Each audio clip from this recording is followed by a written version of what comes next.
The other night on TV, I saw these two crowds moving down the street toward each other, and they obviously were in opposition. One was yelling this, the other was yelling this, and they came together, and then it was a disaster. But it reminded me of two crowds that came together in Luke chapter 7. One crowd was Jesus and his crowd.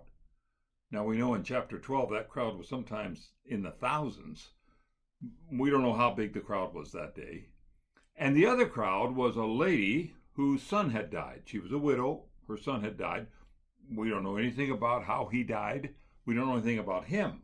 If he was a good guy or a bad guy, we don't know anything about those things. We just know they came together. The city was called Nain. It's across the valley from Nazareth.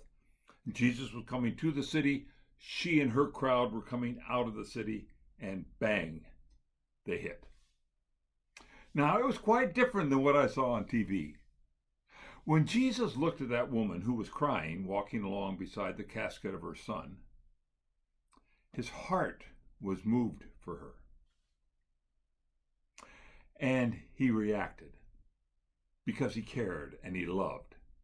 And when it was all over and Jesus and his crowd moved on, the people of Nain said this, Luke chapter 7, verse 16.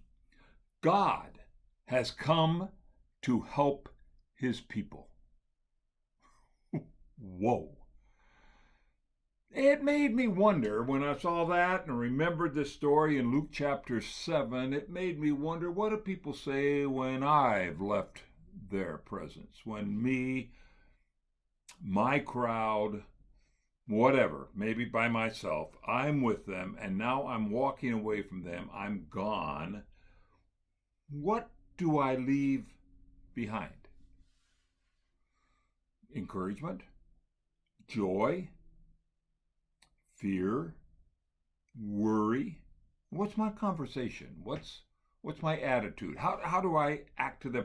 Does my heart really seek to go out for them and to feel their pain and to find out where they're at? You know, somebody has said everyone in the world is suffering in some way. Now, many people don't talk about it, but do I care?